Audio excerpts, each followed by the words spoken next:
Sebentar kami akan mendengarkan kebenaran firman-Mu. Kami buka hati kami. Biarlah firman-Mu terus dapat mengubah kami sehingga kami sempurna. Bagi hamba-Mu menjadi alat-Mu. Dalam nama Yesus kami berdoa. Amin. Salam. Bapak Ibu kekasih, kita buka Mazmur pasal 1 ayat 1 sampai dengan 6. Mazmur pasal 1 ayat 1 sampai dengan 6. Kita membaca secara responsorial. Berbahagialah orang yang tidak berjalan menurut nasihat orang fasik, yang tidak berdiri di jalan orang berdosa, dan yang tidak duduk dalam kumpulan pencemooh. Tetapi bagi yang kesukaannya ialah orang Tuhan, dan yang merenungkan taurat itu siang dan malam. Ia seperti pohon yang ditanam di tepi aliran air, yang menghasilkan buahnya pada musimnya, dan yang tidak layu daunnya, apa saja yang diperbuatnya berhasil. Bukan demikian orang fasik, mereka seperti sekali yang dihidupkan angin. Sebab itu orang fasik tidak akan tahan dalam penghakiman, begitu pula orang berdosa dalam perkumpulan orang benar. Sebab Tuhan mengenal jalan orang benar, tetapi jalan orang fasik menuju neraka. Berbahagialah kita yang mendengar, merenungkan, serta melakukan firman Allah dengan tekun dan setia. Amin. Saudaraku yang kekasih di dalam nama Tuhan Yesus Kristus, hari ini Tuhan berbicara kepada kita lewat Mazmur pasal 1 ayat 1 sampai dengan 6, yaitu jalan orang benar dan jalan orang fasik. Artinya jalan itu proses hidup, perjalanan hidup orang. Dan ada jalan yang benar, ada jalan yang salah. Ada jalan yang ditempuh menuju kematian, mau ada juga jalan yang ditempuh orang menuju kehidupan kekal. Dikatakan berbahagialah orang yang tidak berjalan menurut nasihat orang fasik. Apa itu fasik? Fasik itu ialah orang-orang yang tidak sepaham dengan Tuhan, orang-orang yang tidak sejalan dengan Tuhan, yang cara berpikirnya tidak ada kait-mengait dengan kehidupan kekal. Kalau istilah sekarang, orang fasik itu orang yang tidak berjalan menurut kebenaran firman Allah, yang tidak sesuai dengan firman Allah, yang menolak firman Allah, itu disebut agnostik. Yaitu mereka pemikir-pemikir yang independen cara berpikirnya. Pemikir-pemikir yang berpikir secara filosofis, pemikiran-pemikiran filsafat yang tidak ada kaitannya dengan kehidupan kekal. Seperti apa tadi yang sudah kita lihat dari di Matius tadi pasal 7 ayat 21, yaitu mereka yang tidak melakukan kehendak Bapa-Ku yang di surga. Jadi orang yang tidak melakukan kehendak Allah, yaitu adalah orang-orang fasik. Jadi orang-orang yang suka mendengarkan nasihat mereka, yang berjalan menurut cara berpikir mereka, itu mungkin di dunia ini sukses, itu tidak terbantahkan. Sebab banyak motivator-motivator yang berhasil mendongkrak cara berpikir orang sehingga orang mengalami kemajuan di dalam hidupnya, tapi tidak ada kaitannya dengan hidup kekal. Itu juga di hadapan Tuhan di dalam kebenaran fasik. Oleh karenanya saudara kekasih dalam nama Tuhan Yesus Kristus, yang tidak berdiri di jalan orang berdosa. Jadi ada dua, orang fasik, orang berdosa. Orang fasik itu adalah orang yang tidak mengandalkan Tuhan di dalam hidupnya dan tidak percaya terhadap Tuhan. Itu orang fasik. Orang yang mungkin juga tahu firman Allah tapi tidak taat melakukan kebenaran firman Allah. Itu juga orang fasik. Dan orang berdosa yang tidak tahu firman Allah dan yang tahu firman Allah tapi melakukan kejahatan. Jadi dikatakan berbahagialah orang yang tidak berjalan menurut nasihat orang fasik. Jadi berbahagialah Bapak Ibu kalau Bapak Ibu tidak mendengarkan nasihat-nasihat orang fasik dan orang-orang berdosa. Firman Allah menyatakan saudara supaya tidak bergaul dengan mereka.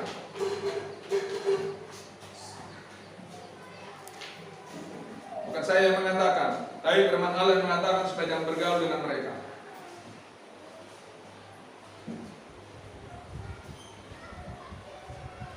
Jadi orang fasik, orang berdosa juga bisa orang yang datang ke gereja, yang juga berdoa, tapi yang dilakukannya, yang dikerjakannya bukan seperti apa yang Tuhan inginkan.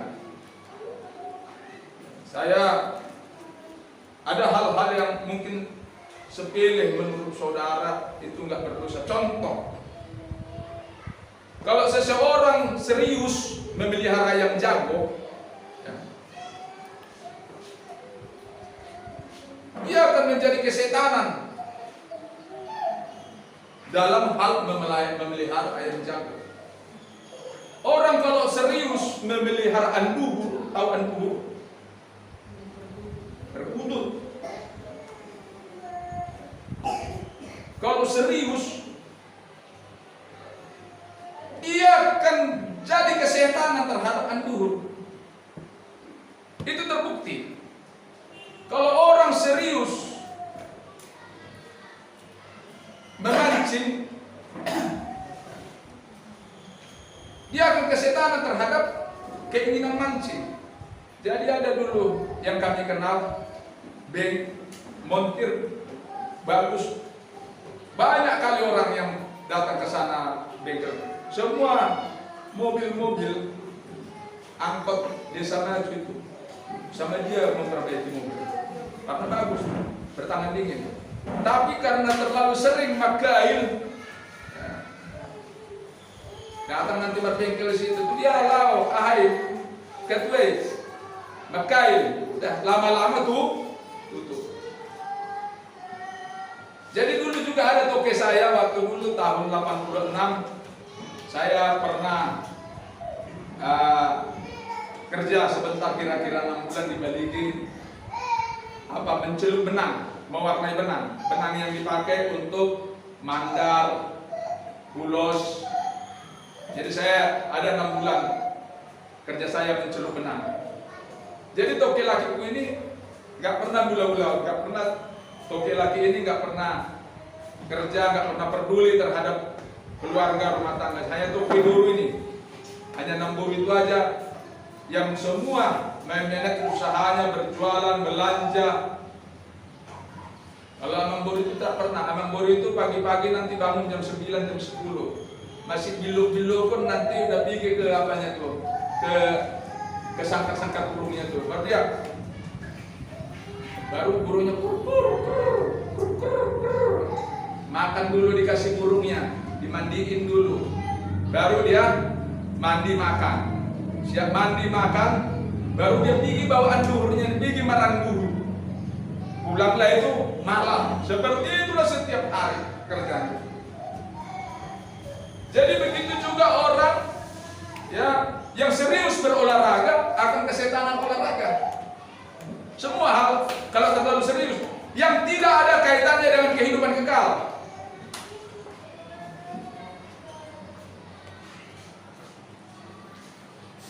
Jadi orang di dalam pemahaman orang secara duniawi itu bagus, artinya semua itu bisa menghasilkan uang. beda dengan cara berpikirnya Tuhan.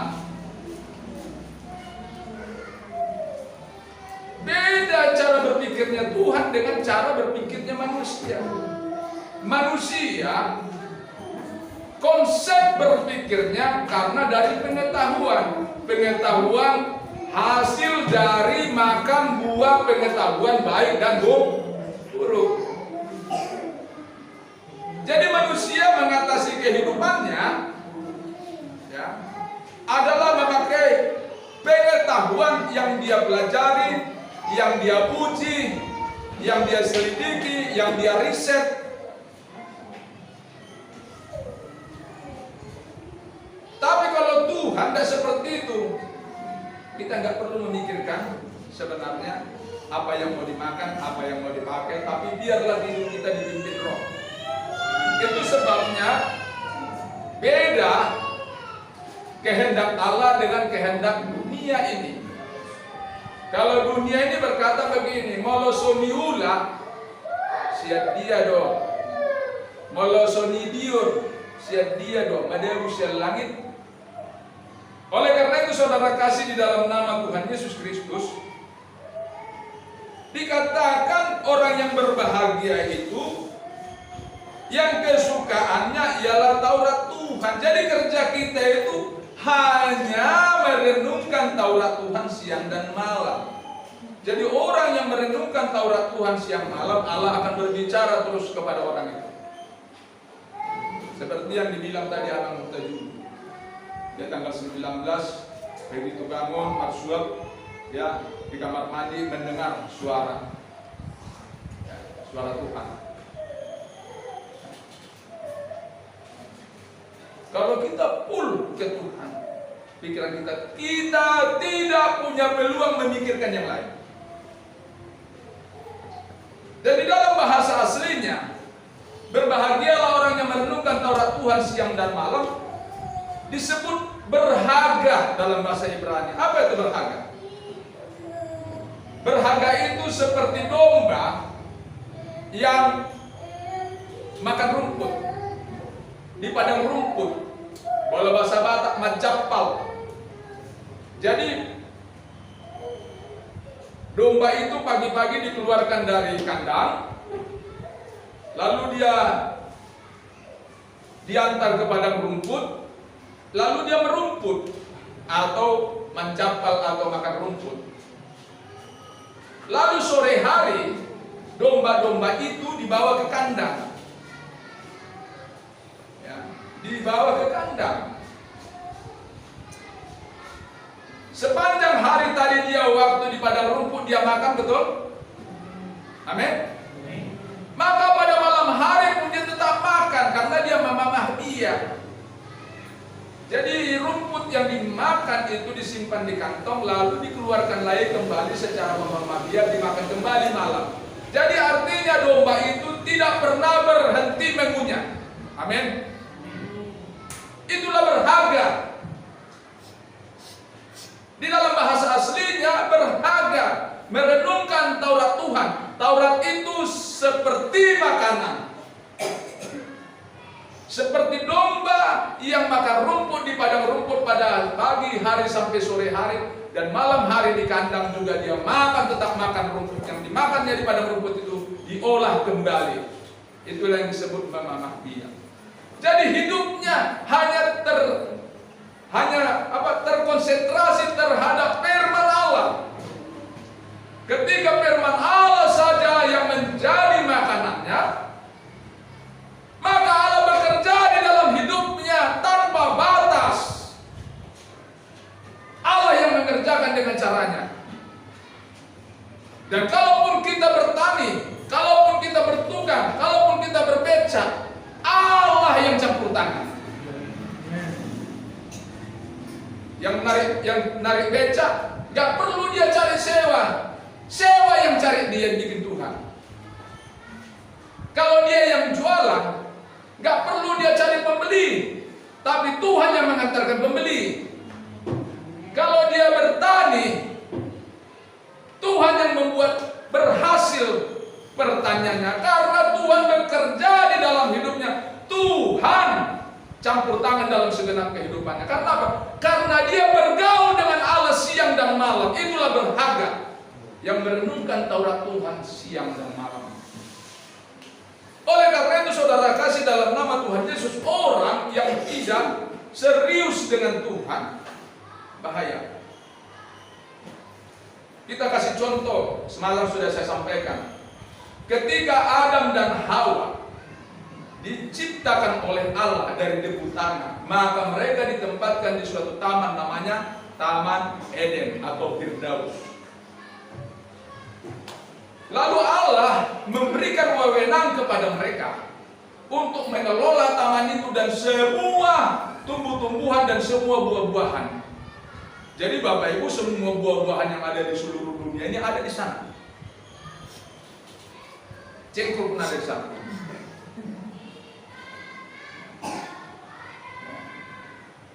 Dikatakan Tuhan semua yang ada di taman ini boleh kau makan.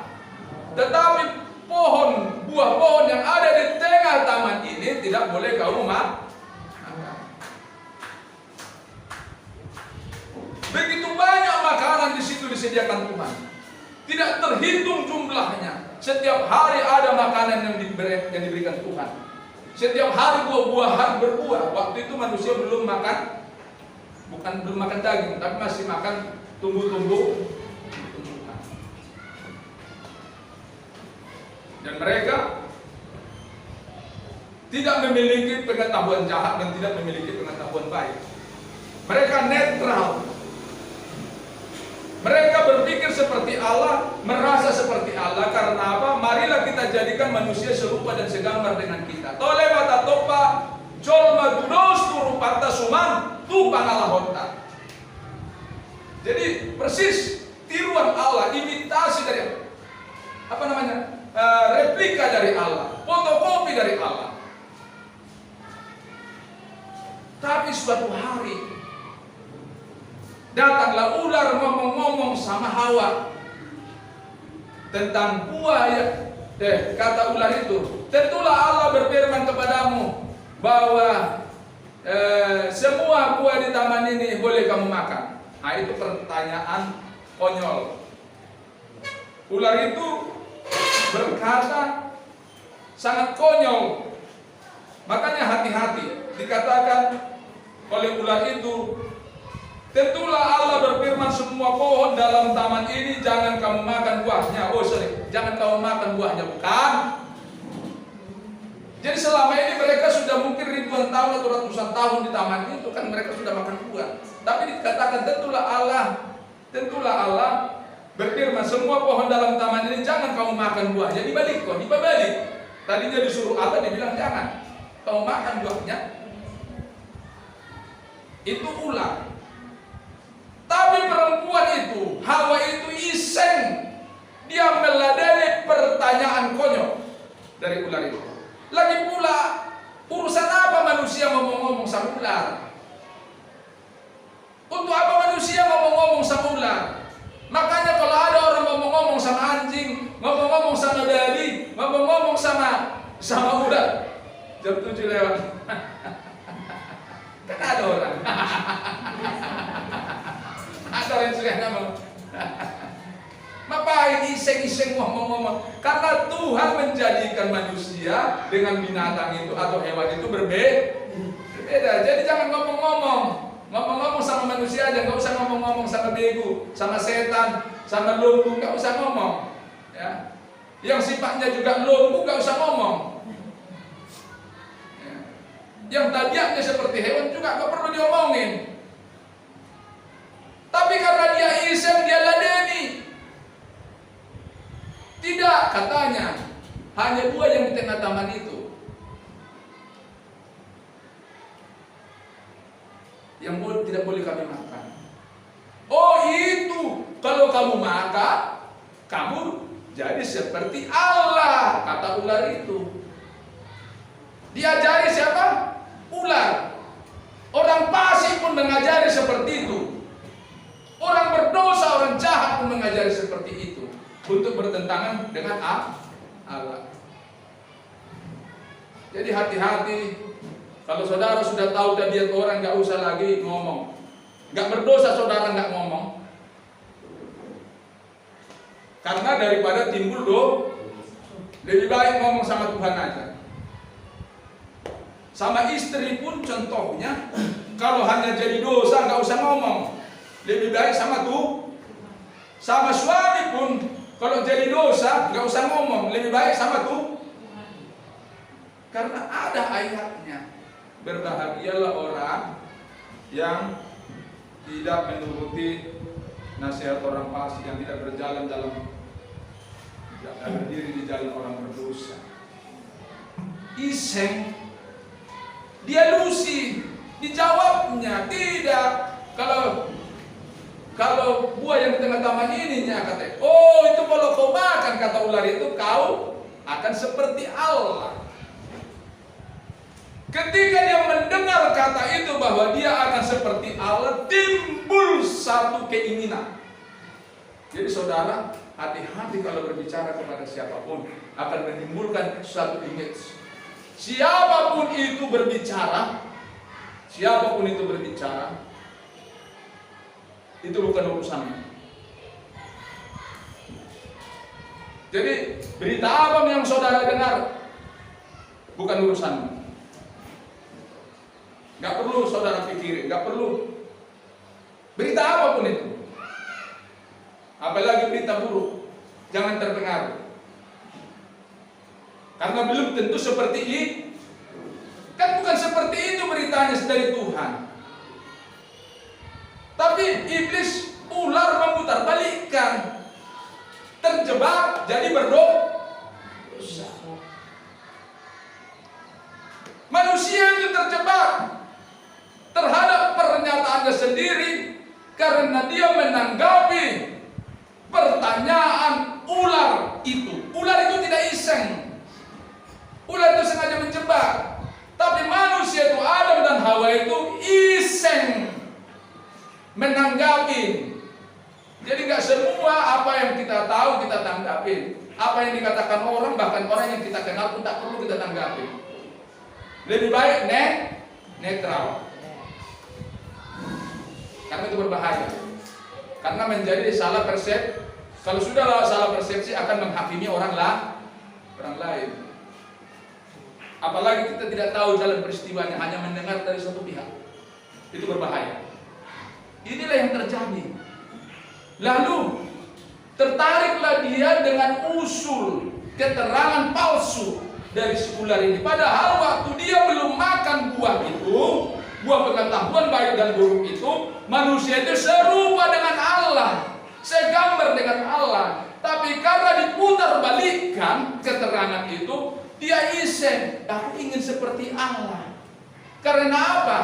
Karena iblis ingin, ya, kegagalannya untuk serupa dengan Allah itu gagal. Dia ingin menyodorkan manusia yang diciptakan Allah itu menjadi serupa dan segambar dengan Allah, menjadi sama dengan Allah dalam hakiki.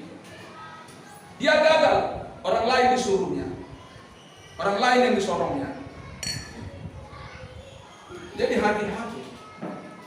Maka hati-hati nasihat dari siapapun. Dari buahnya lah kau lihat hidupmu. Jadi kita disuruh Tuhan bergaul dengan firman siang dan malam. Siang dan malam. Hanya firman yang kita punya, yang kita hidupin, kita makan, kita telan. Kenapa saya nggak mau gede-gede? Ada orang yang mau pendeta gede-gede misalnya contohnya, sambil ngomong sambil minum. Kok gede warung bukanlah, gede tua bukanlah tempat untuk menginjil. Karena di sana adalah tempat main judi, tempat berhatar orang. Lebih baik saya kesepian di rumah, sama Tuhan aja ngomong-ngomong. Padahal dulu saya waktu muda kerja saya dari pagi di kedai kopi, malam di kedai dua. Bisa saya lupakan itu.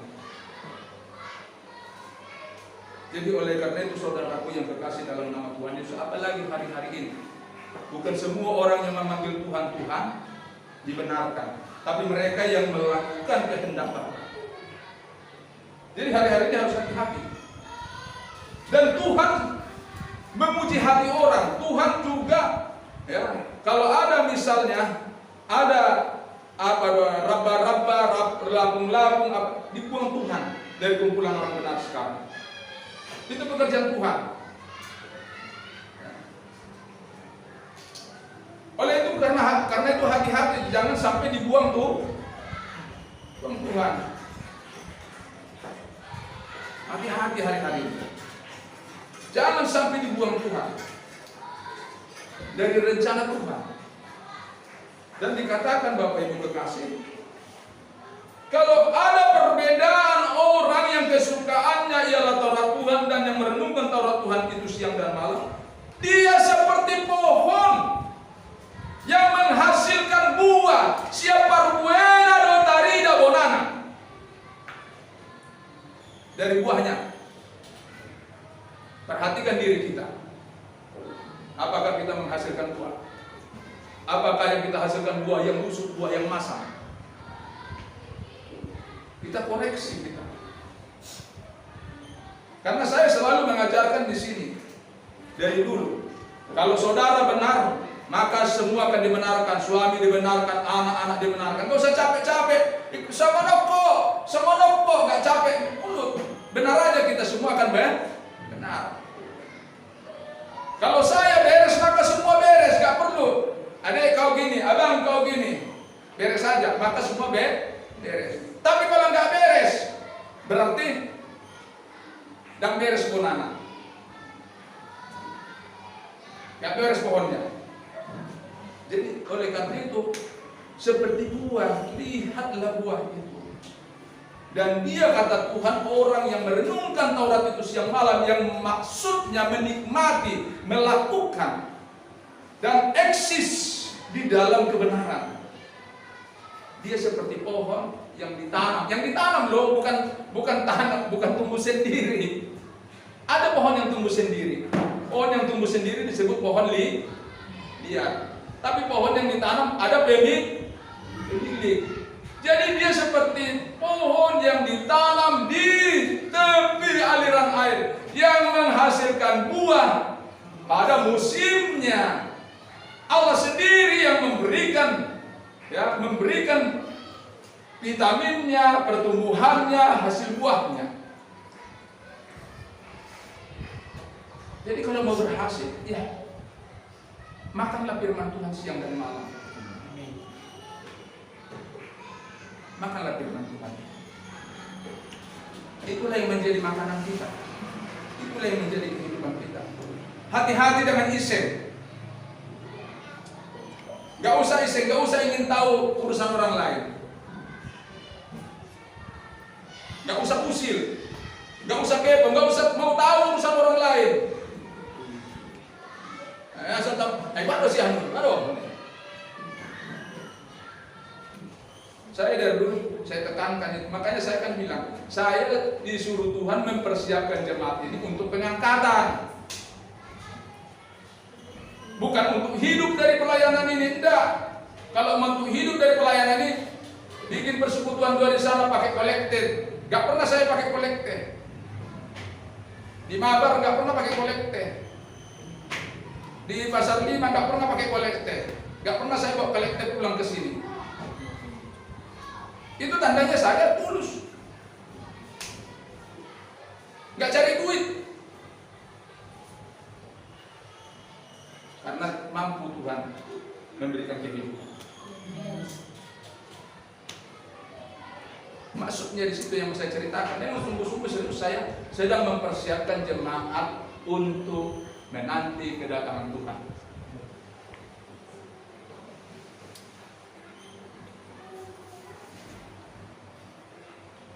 Itu sebabnya semua saya bongkar. Saya bilang nggak boleh utang. Bukan karena saya tahu ada orang berutang. Memang saya tidak tahu kalau ada orang pun di sini berutang, nggak tahu saya yang berutang. Tapi karena firman Tuhan harus saya katakan, tersinggung ya apa boleh buat. Bukan urusan saya. Karena kebenaran firman Allah harus disampaikan. Maka dikatakan, berbahagialah orang yang merenungkan Taurat Tuhan siang dan malam, yang memakan, menikmati, menjadi minuman, menjadi makanan, menjadi vitamin, menjadi energi dalam hidupnya firman Allah. Karena firman Allah dapat mengubah yang tidak mungkin menjadi mungkin. Karena Allah menjadikan langit dan bumi dan segala isinya hanya dengan berfirman. Jadi dengan firman Allah melakukan hal-hal yang mustahil menjadi mungkin. Makanya harus menjadi makanan bagi kita nikmati dalam hidup kita. Amin. Iya. Itu yang bisa saya sampaikan sama kita. Jadi gak semua orang yang mengatakan Tuhan, Tuhan, Tuhan, tapi orang yang melakukan kehendak Bapa. Jadi kalau mengerjakan pekerjaan, kerjakanlah pekerjaan. Saya sudah sampaikan tadi, orang yang serius memelihara dulu itu namanya kesetanan dulu. Orang yang serius memelihara ayam jago contohnya serius, ya, itu namanya kesetanan ayam jago. Orang yang selalu serius berolahraga juga kesetanan olahraga. Ada roh di balik itu semua. Karena kita dipanggil bukan untuk itu. Amin. Karena ada ayatnya. Contoh untuk tubuh. Janganlah engkau merawat tubuh untuk memuaskan keinginan. Makanya sama anak saya bilang, kalau nggak usah terlalu berapa kali, sekedar. Nggak usah dilihat orang mesti indah kali, badan awak mesti atletis supaya orang kagum. Itu namanya mencuri kemuliaan Tuhan. Karena banyak nanti yang ke surga sana orang yang bongkok, orang yang pincang, bukan orang yang ganteng, orang yang tegap, orang yang apa namanya, yang suspek.